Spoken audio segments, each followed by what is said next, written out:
Hi guys, mambo vipi? It's Witness. Welcome back to my YouTube channel. If you're new to this channel, please don't forget to subscribe, to like, comment and share. So today I'll be trying to cook West African food, mostly from Ghana and Nigeria, called fufu. So there is different kind of fufu. There is fufu which you can make from plantain flour, or from yam flour, from cassava flour, and from potato flour. So it's your choice. And basically this fufu is just like ugali in East Africa.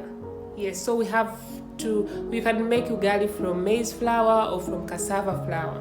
So basically it's just like ugali, and I have never tried it and I have never cooked it. I just saw a YouTube video and I will try to make fufu for the very first time. So stay with me, don't go. So in here I have cocoyam fufu. So it's made of yam.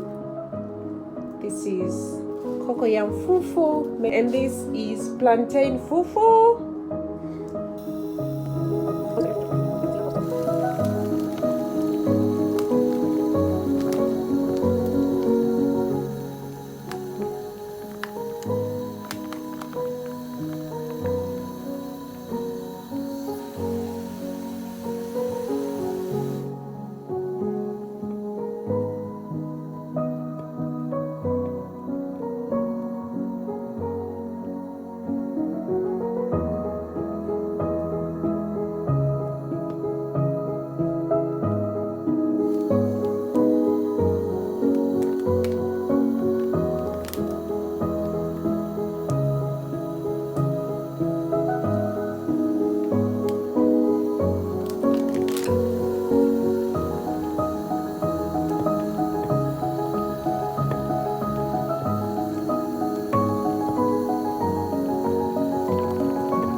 Plantain fufu is ready.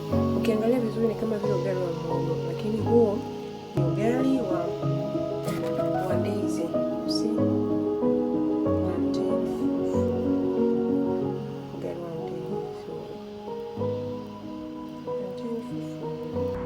Mambo ndo kama haya jamani, fufu yetu iko tayari.